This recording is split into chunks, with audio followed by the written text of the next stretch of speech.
We are here on this absolutely beautiful morning in a beautiful setting by Glenbard West High School, right behind us. It symbolizes how DuPage parents have historically invested in their children's education. My own school teacher mother, she wanted the best public school for me that she could afford when I was growing up, and I left the city of Chicago for DuPage County because I also wanted my children to have a quality public school experience. But unfortunately, parents are sensing that something has changed in our public schools. There's been law after law, regulation after regulation, and more derision towards parents. Why? Democratic legislators fundamentally don't trust parents. Democratic legislators don't trust your local school boards. And that's why they keep voting over and over again to minimize your input into your child's education, transfer more power to unelected bureaucrats, transfer more authority and curriculum standards to special interest political groups, and they prioritize their ideology while disparaging others' values. No matter what side of the aisle you are on, that is the wrong approach to public education.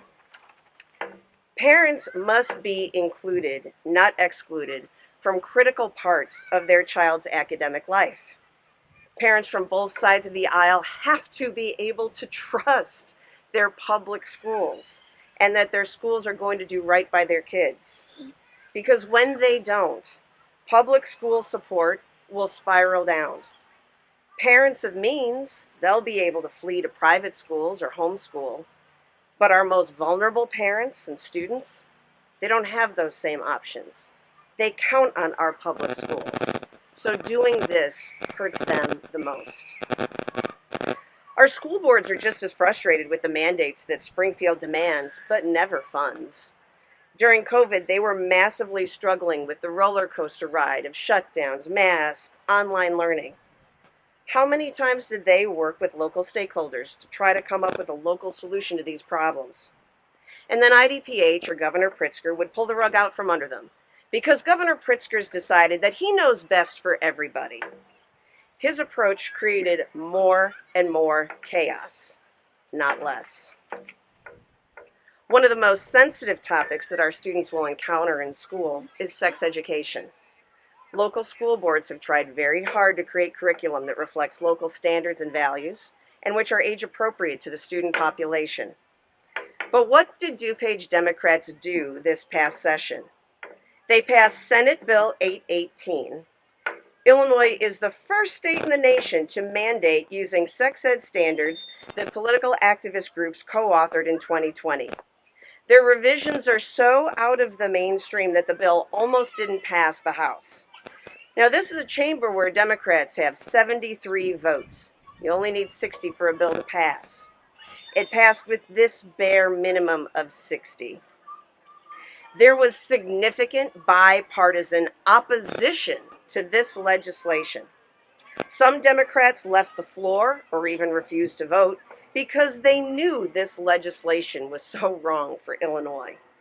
They were the ones who heard testimony that this curriculum is going to be traumatic for kids, particularly those who have survived sexual abuse. But who cast the votes that put this legislation over the top? DuPage Democrat legislators. Every single one of them voted for this legislation. That's voting with your eyes, ears, your heart closed. We know that the DuPage Democratic legislators are out of touch with their districts because so many of our DuPage school boards, when they saw what this curriculum was going to do for their kids, they said, no way. We want out. They'd rather not teach sex ed at all than have to follow this program. Democratic legislators are also needlessly politicizing the teacher certification process. They passed SB 814. The first part of the bill was lovely. It talks about giving grants to people for teacher and principal mentoring programs. But the second half enshrines Governor Pritzker's controversial new teacher certification standards, where teacher certification hinges now not on how effectively someone's teaching their students' curriculum content, or how well they're conveying objective knowledge, but on how well they pay fealty to a particular political ideology. Not surprisingly, Illinois continues to face a teacher shortage.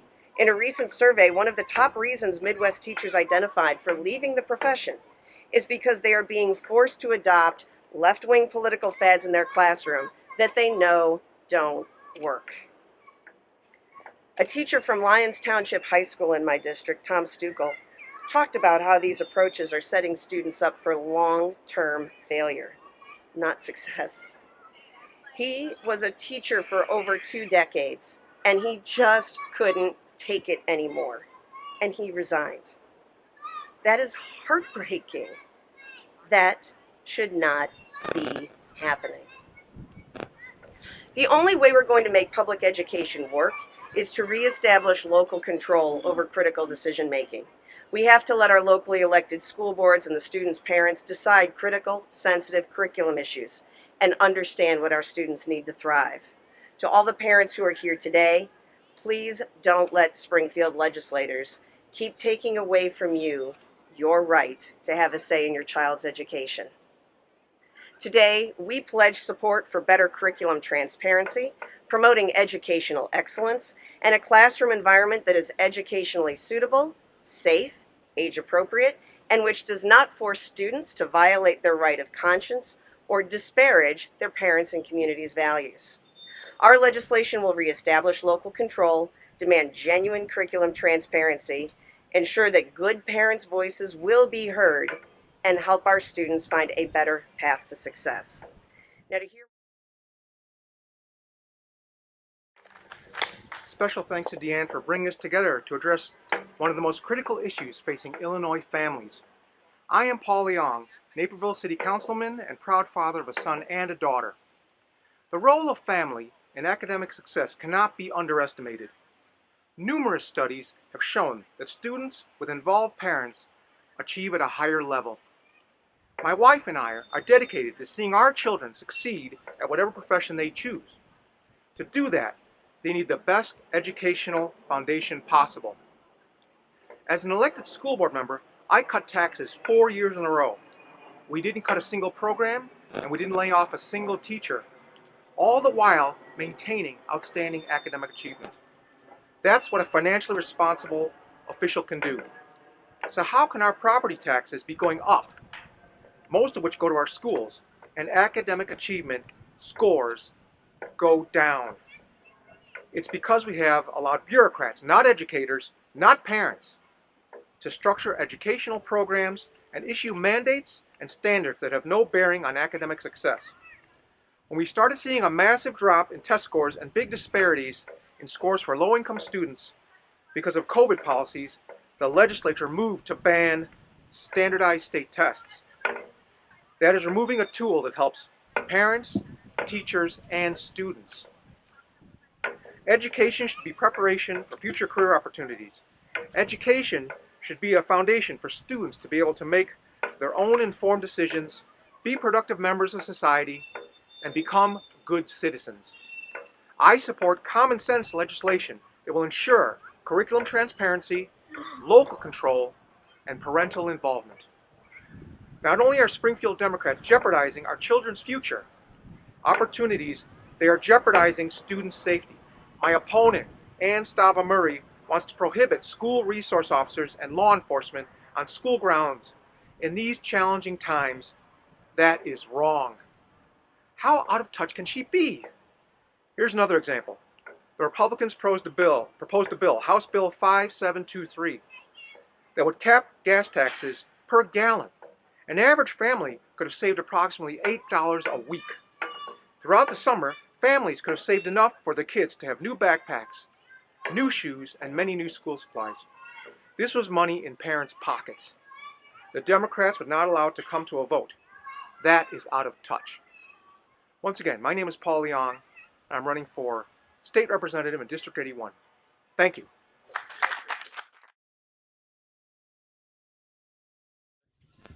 I am E. Dale Litney, candidate for House District 56, and our opponent, Michelle Mussman, is the chair of the House's Elementary and Secondary Education Committee.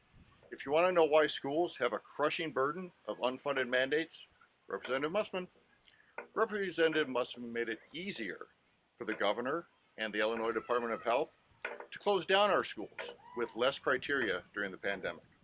As chair of the committee, she shut down all debate. She did not stand with parents. She stood with the bureaucrats. I believe we still do not know the true effects the prolonged lockdowns have had on our children's academic paths. But it is clear she is not putting the welfare of our children first. I was an Army brat and was fortunate to live around the world and see the effects that democratic governments and autocratic governments have on families and cultures. These experiences led me to get a master's degree in international business. Today, all business is international. The world is increasingly competitive. American students no longer need to strive to be the best here, they need to be the best in the world. So when I hear about Illinois mandating teaching to the national sex education standards, I am concerned. If you read their website, they discuss teaching sex education for societal change. That is government overreach to the max. One size does not fit all. It's local school boards and local voters. It's local parents and students. It's local leadership. It's local control. That is what we should be striving for. Now, more than ever, we need to be teaching to our core competencies. Our kids need increased focus on reading, writing, math, and science. What is this teaching replacing? Where's the time coming from?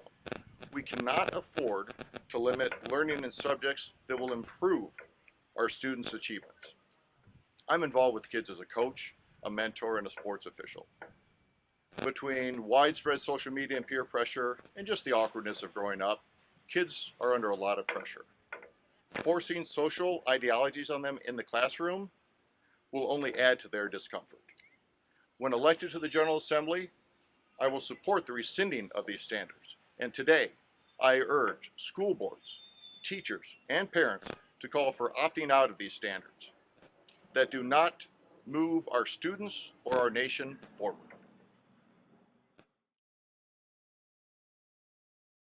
But today, I would like to highlight the Investing Kids Scholarship Program. Deanne touched on this just a little bit. She had mentioned that if parents or a child is not comfortable in his or her own public school, these parents can make a decision. They can send their child to a different school if they have the money.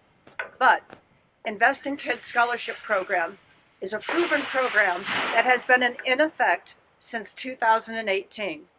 I helped save it once, however, it is scheduled to sunset in 2023. I actually think this is pretty much a bipartisan bill, but there are outside forces, sorry, that we all know about, but we're not going to mention, that have, it's money makes the world go round. Let's just put it that way.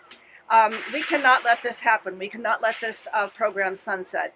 Not to Illinois students and families who currently benefit from it. We must summon the courage to not let Illinois families down.